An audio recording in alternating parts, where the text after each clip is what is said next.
to another edition of the Main Street TV Local Sports Break. Hi, I'm your host, Ralph Miranda. Well, we're going to visit again with Coach Derek Hunt, the head football coach of the Maryville Rebels today. Coach Hunt coming off a big 48-7 win over Hardin Valley at Hardin Valley over the weekend. That brings the Maryville record to 4-2, 1-1 in the region as they get ready for a big region game coming up this Friday night at home against the Bearden Bulldogs. We'll talk to Coach Hunt a little bit about the Hardin Valley game, some of the things that they did well, some of the things that they need to improve on.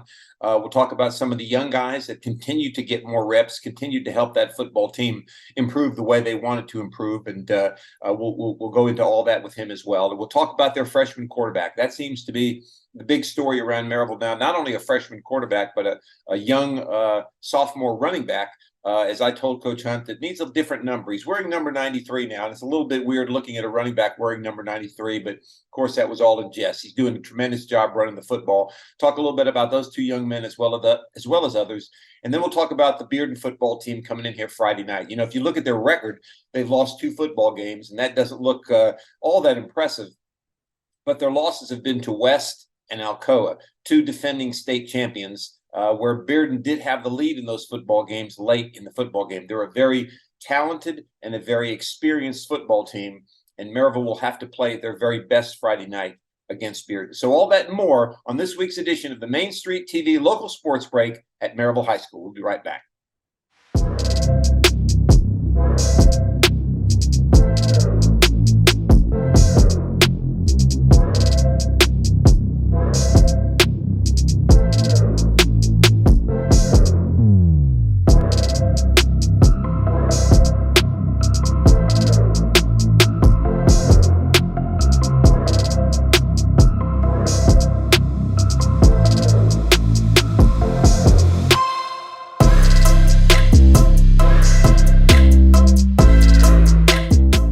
Welcome back to the Main Street TV Local Sports Break. I'm joined again by the head football coach at Maryville, Coach Derek Hunt. And Coach, big win Friday night, a region game over Hardin Valley, 48-7 on the road. Take us through that game a little bit. I know watching some of the film, Hardin Valley, a good football team. I wouldn't put them, in my opinion, in the upper echelon, but still a good, solid football team. So take us through that game and kind of how it unfolded, some of the things that worked well for you guys. Some of the things that maybe they did that gave you an extra advantage. Yeah, I thought we played pretty well, Ralph. Obviously, defensively, -1 drive, we were really good, and right, 2 defensive touchdowns, really from both of them from Andrew Smith, who's a sophomore. You know, that was kind of thrust into that role in the middle of the game. I think he played 7 plays and scored 2 touchdowns, and then the clock started running, so we got him out, you know, so that's pretty good. That's pretty good.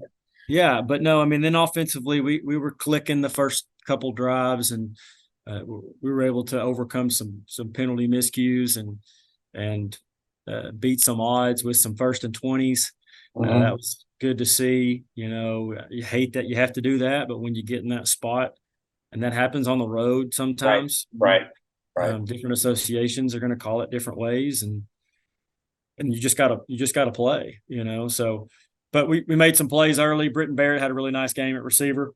I thought Will Jones played great in his first start as a freshman, 14-year-old. So, impressive to go in there in our region, and it doesn't matter who your opponent is. Right.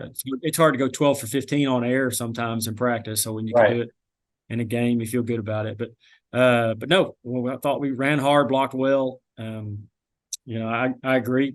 Hardin Valley is still, is still trying to get to the upper echelon, of our region. I do think that they have improved a lot in the last couple of years. Coach Miner, I think, is doing a really good job.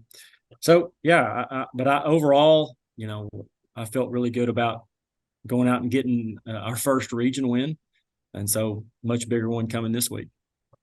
I know a little bit how coaches think, and I know you come away from a game like that, everybody thinks 48-7, wow. But I know as coaches, you're always looking to improve. So tell me a little bit about some of the things maybe that after watching the film, you think that you all would like to do better moving forward. Well, it starts with the quarterback play. I mean, we had 1 turnover on a just a missed handoff, or you could blame the back or the quarterback, and I always blame the quarterback, having played the position. But it's probably a shared fault. Right. Obviously, and we were going into score, so it's tough. We had too many penalties. Against a better team, we're probably not able to overcome first and 20 or second and 15, whatever the case may have been. I thought we made a couple of miscues on defense, and communication broke down. So those are definitely things that we'll try to clean up going into the next week. Another exciting feature that we'll be unveiling on our Main Street TV local sports break is the question of the week. Each week, we'll be choosing one question submitted by you, our viewers, to ask Coach Hunt. To submit your questions, subscribe to Main Street TV on YouTube and comment on this or any other of our local sports break videos, or follow us on Facebook or Instagram and comment on any of our local sports break posts. Then tune in each week, Thursdays at 7 p.m. on our Main Street TV YouTube channel to catch the new episode and maybe hear your question asked on the air. Okay, let's move forward and talk a little bit about the players. And I obviously the guy I want to focus on the most is your quarterback. I mean, you got a freshman quarterback, which I don't know. You probably know better than I when the last time a freshman has started at quarterback for Maryville. It probably wasn't that long ago, but I don't know. Do you know the answer to that? I have not found anybody that can recall it ever happening at Maryville. Exactly, and that's what I thought. I mean, now there's probably freshmen who have played in regulars in varsity games, no question. But to actually start a football game and play it all the way through is probably unheard of. I don't think we've had one in the history of the program, Ralph, exactly. Honestly. Yeah, exactly. Which says a lot, not only about the young man, but also about your confidence in him. So, you know what they say about freshmen. The best thing about them is they're freshmen, and the worst thing about them is they're freshmen, right? So you get the both ends of it. So let's talk a little bit about him in his first start. Watching him on film, he looks very composed for a freshman. I mean, obviously you expect a freshman maybe to have a lot of jitters, but he looked very composed. Looked like he commanded the offense pretty well. You as a coach probably knows a lot more than the observers do, but talk to me a little bit about his performance Friday night, and also a little bit about what makes you so confident in him. Yeah, so Will, he's been around it a lot. His older brother Carson played for us. Right. He's at Furman now. He's played in some big games himself growing up. A 3-sport athlete right now, and he's made some big plays in big games, and he had such a good year last year in 8th grade, not just in football, but also in basketball and baseball. And, so you didn't live in Maryville and not hear about the things that Will Jones has done on a field or on the court or a diamond, whatever the case may be. So, knew he was a good player coming in. You don't ever want to play a freshman, especially right out of the gate. But with the adversity we faced this year, we got to the point where, I think Will gave us the best chance to win games. And what he does with consistency, and he's only going to get stronger. His arm's only going to get stronger, and he's going to get faster and bigger, It's amazing how much one can improve when they're getting a lot of the first team reps, Right. I think that made a difference for him the last 2 weeks. I mean, so there was still some uncertainty there for sure. And there still is. Anytime a freshman's playing, there's going to be bumps along the way, so it's never just going to be, easy. But, a couple weeks ago, he started taking some snaps with the first team. And then last week he got all of them. And so when you by the time you get to Friday, you can tell there's guys who can do it once and feel really confident about it. And then there's other guys like myself who had to do it over and over and over and over and over again. Had to have high rep volume in order to feel good about it. And so Will's just one of those guys where you can kind of explain it to him, let him do it once, and then he's smart enough to go make a good decision. And that says a whole lot about him. But it also allows you to put more on his plate and carry more as an offense, so that you can try to execute versus whatever whatever look the defense is giving you. But I do have a lot of confidence in him. He doesn't really get rattled. And he takes after his brother in that he can take a little bit of a chewing and it doesn't change his demeanor, which is super awesome for a quarterback. Right. Talk to me a little bit about the team dynamic in that. And what I mean by that is, you look at teams like, take the San Francisco 49ers. You got a guy playing quarterback for them who was the last pick in the draft. Okay. Yeah. And the last thing you would expect would be the last pick in the draft to be the starting quarterback for a Super Bowl contender. But what you read is that the team is behind him. They believe that he gives them the best chance to win. So talk to me a little bit about the dynamics for your team. I mean, obviously you've got seniors on that team, and here was a freshman coming in. I mean, how has your team rallied behind the young man? They've been great, super supportive. I mean, at the end of the day, I think all our guys just want to win. And, and I certainly feel confident in all of our quarterbacks. But that is something that you could tend to worry about, where you've got a senior who's put all of his blood, sweat, and tears for the last 4 years into this, and so here we are handing the keys to the ship, so to speak, to a 14-year-old. Right. But like I said, Will's he's not your average 14-year-old. Right. He doesn't blink, in the pocket, and and he does a good job running the huddle, and he's not scared to communicate, which I think is a big deal. You can't play quarterback and not communicate for us, really, for anybody probably. So that's been great. And like I said, we've made plenty of mistakes, but he's super coachable, and I think our kids have been great. Now, talk to me a little bit about your running back. Now, one thing, you're going to have to get that young man a different number. I mean, it just doesn't look good with number 93 in the backfield. Okay, that's the first thing. But that's besides the point. So, talk to me a little bit about him. I see he played quite a bit again Friday night, and obviously he's been performing very well. Yeah, so that's Ori Vananda Walker. So he had a good game, scored a touchdown the other night. Him and Price Davis kind of shared that backfield role. Price started, and I think he rushed for 70 or 80 yards, and might have outcarried Ori. Ori ran hard and scored a touchdown probably mid-third quarter, right before we subbed everybody.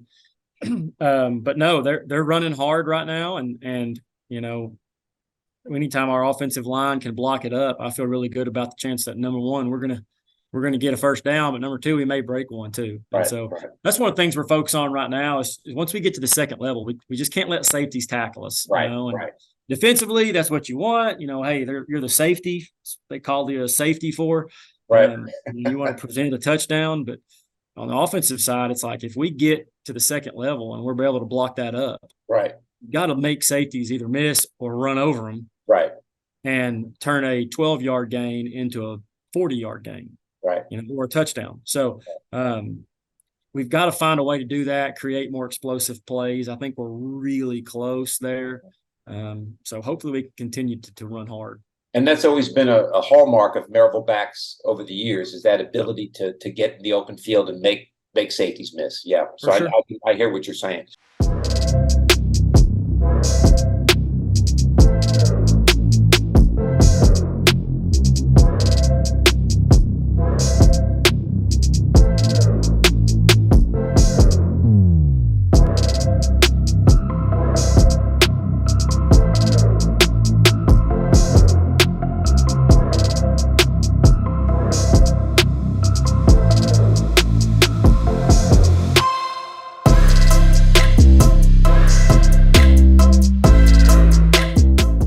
Okay, let's switch gears again and talk about your upcoming opponent. Another region game. You've got Bearden coming in to Shield Stadium here Friday night.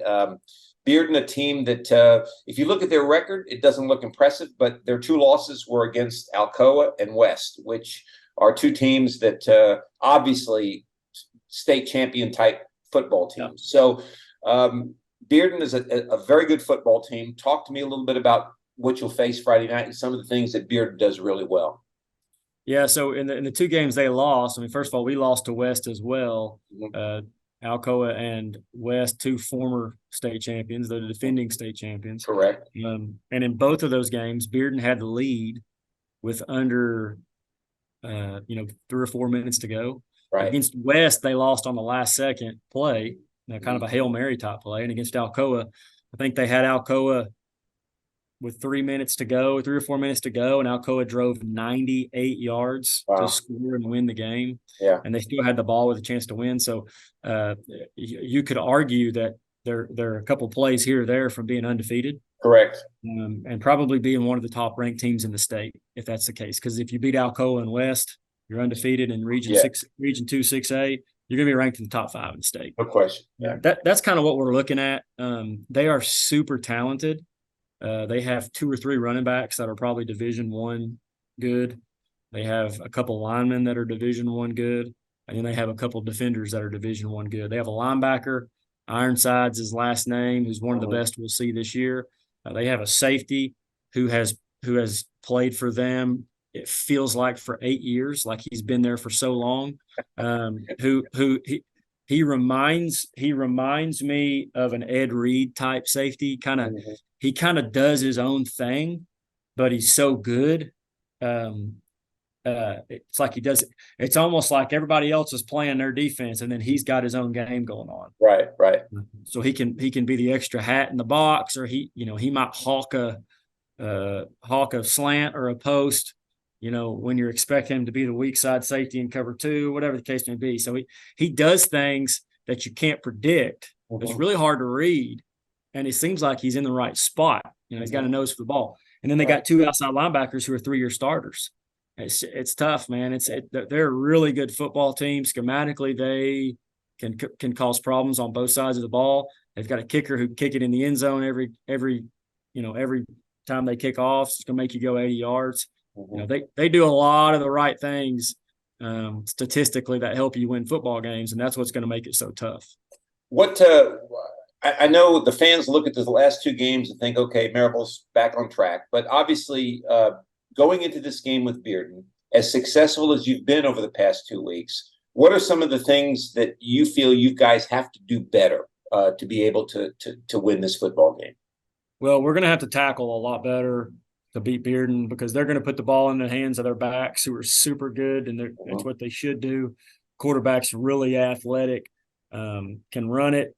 He's got a heck of an arm too. He makes plays with his feet, kind of extends plays, and can find the open receivers about as good as anybody we've seen.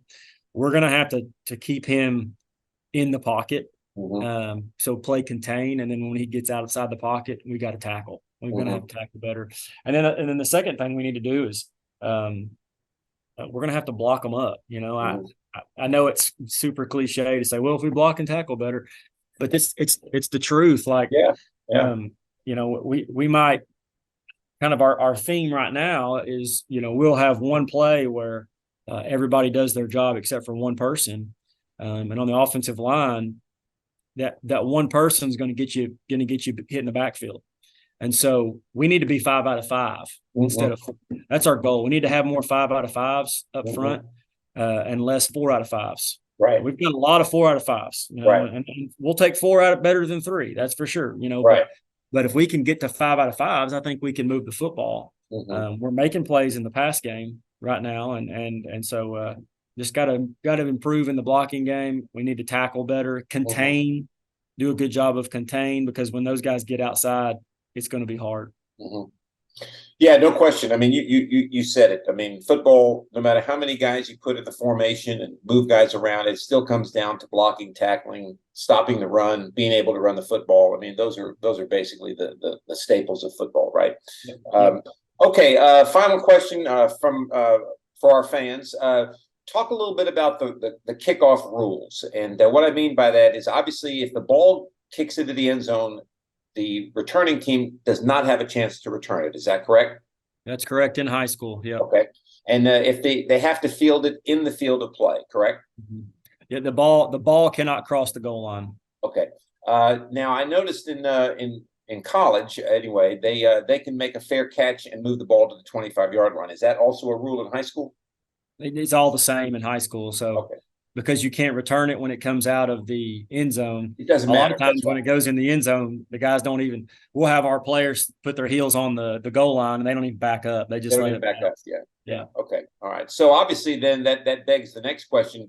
It's definitely important if you have a kicker that can put the ball in the end zone every single kickoff, right? It's unbelievable how much of an asset that is, to the point where in the last couple of years we've struggled a little bit to do that. And it's like, guys, there's no hiding the correlation of the success of our defense with the kicker. It's unbelievable, and especially in high school. Yes, especially in high school when we don't have enough time in the day to spend hours on kickoff coverage. Mm-hmm. You know, you think in college you can do all this scheming up, and you're watching film all day, and you can meet with these guys, and then you can have special teams technique time, and certainly we could do all that, right. But then what do we lose at the what are we sacrificing? We're sacrificing offense or defense or a kid's life, right, yeah, like his livelihood, like him going and being a kid, because we can't practice for 4 hours, right, in high school. So we used to be able to do that. We used to be able to practice for it. Yeah. Well, we could if we wanted to, but we'd probably lose a bunch of kids and marriages at the same time. So right. So I guess what I'm saying is, when you can kick it in the end zone, it solves a lot of problems. And there's teams. It's funny. There's teams that like when you think of Farragut and Bearden and Hardin Valley and those type teams, they've not had a kicker not kick it in the end zone for decades, And so I joked with our coaches, this offseason, if we don't have somebody that kick it in the end zone, we're going to have kicker tryouts in June or July. Right. And that's what they'll do. They'll go out there. They'll only kick it in the end zone and trot back off the field. I mean, it is a huge asset. All right, let me ask you one last question from me. You talked a little bit about blocking and tackling, and I agree with that 100%. I'd say most teams would probably say the same thing when it comes to blocking and tackling. So my question is, do you feel that you guys have enough time, given the current high school environment and the practice environment and the limits you have and so forth and so on, to really work on those fundamentals enough to be able to become ultra successful at them? Ooh, that's a great question, Ralph. I don't know that I'm smart enough to know the answer to that. I can give you an opinion for sure. Sure. We definitely try really hard to rep the fundamentals. A lot of that stuff has to happen, though, in the spring and the preseason, like the summer, because when you get into game week, you're spending so much time on alignment as a defense. You're spending so much time on, like, can we literally get lined up correctly to where they cannot just pick at us in a certain formation? Correct. And then you're doing special teams and you're doing offense, and unless you can true two platoon, which we don't, then we're spending half the amount of time on offense, another half on defense, and really not even half, because then we got to warm up and we got to go through specialists and have some special team work each day. We're not as good at it. High school kids are not as good at it as they should be. I think pride in some coaches gets in the way sometimes too, because we want to be the best at X's and O's and scheme and have, we spend way too much time on scheme. All coaches are guilty of that. Every one of us. It's because it's fun. It's fun to come up with a new concept and that nobody can stop when maybe your quarterback can't even throw it 20 yards, 30 yards. And so sometimes it looks great on paper, but will it actually work with what you've got? So everybody gets excited about scheme when really fundamentals is what it boils down to. And you obviously hope that kids come in with some sort of basis foundation for fundamentals, but that's not always the case, because every kid has a different background, and a lot of these kids have matured into players. They didn't play when they were young anyway, Right. So the short answer is we're probably not as good as we should be. I think every coach is guilty of that. Right. But we try really hard at Maryville to make that a part of our everyday drill type stuff and really harp on it in the spring and off season. Yeah, personally, I think football at all levels has become almost like a video game. It's, and I'm dating myself now, but you go back to the days of Jack Lambert and Jack Ham and those guys. They brought people to the ground. It wasn't always pretty. It wasn't always highlight reel type stuff, but they brought people to the ground. And today you see a lot of shoulder tackles and throwing your body into players. And I just think that, maybe some more time across the board. I'm not talking about Maryville now. I'm talking across the board of fundamentals would make for a better game of football, and that's my soapbox point. Super interesting. I don't disagree. I actually thought about this yesterday. It's funny you asked this question.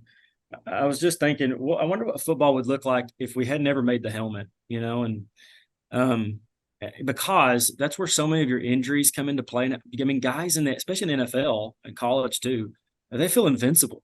Yes. When they've got a piece of metal on their head, and they're not. I mean, I think injury has shown we're not invincible. Those guys are not invincible, but when they have all the pads that they do, they feel that way. So they can literally, lay their body out there to stop something or to do something or to hit somebody. But if you don't have a helmet, you're way more likely to want to learn those fundamentals and the correct technique I got to get this guy on the ground. I'm not going to dive at him and split my head open and risk never getting back up. Right. So just something I thought about yesterday. And obviously we're way past that now, but it's now we have helmets that can bake coffee and deliver lunch at the same time. That's how advanced they are right now. You're right. Yeah. Well, Derek, thanks again for your time. Wish you guys the best of luck Friday night against Bearden. And I guess after Bearden, you'll get a well-deserved week off, correct? Yep. We're looking forward to that, to try to get healthy. But certainly focused on Bearden and wanting to get into the break on a good note. Sounds good. Best of luck to you. And once again, thanks for your time. All right. Thank you, guys.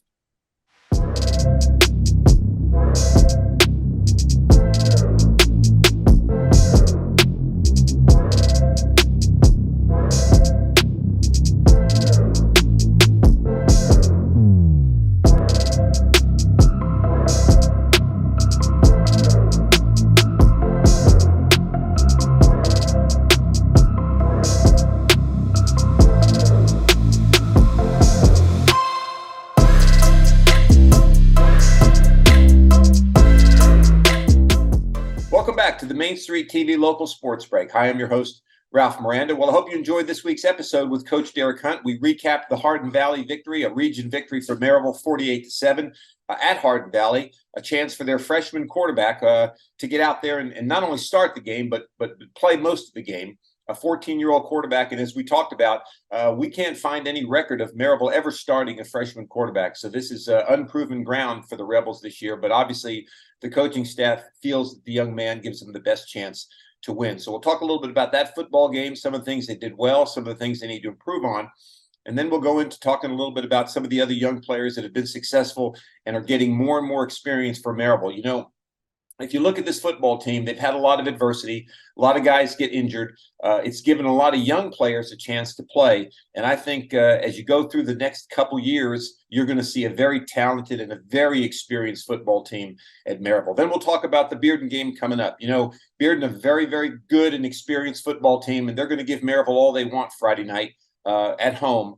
A team that has lost to West and Alcoa, two state champions. So Bearden is a formidable opponent. And one of the things that Coach Hunt talked about was they need to block and tackle well. And I know, it sounds like a cliche, but really that's what football is all about. So we'll get into a little bit of a discussion about blocking and tackling, fundamentals, how you improve upon those, and what's the best way to make sure that your players, get enough of that so that they're prepared to bring guys down on Friday night and to block and move people out of the way, because that's basically what football is. So hope you enjoyed this football show with Coach Derek Hunt. Make sure you stay with us next week as we'll recap the Bearden game, and we'll also talk about their upcoming off week, because after Bearden, the Rebels have a much-needed week off. So hope you enjoyed the show. Make sure you stay with us. Make sure you follow us and like us on Facebook and on Main Street TV. For Nathan Miranda, our producer, for Coach Derek Hunt, I'm Ralph Miranda, and we'll see you next week.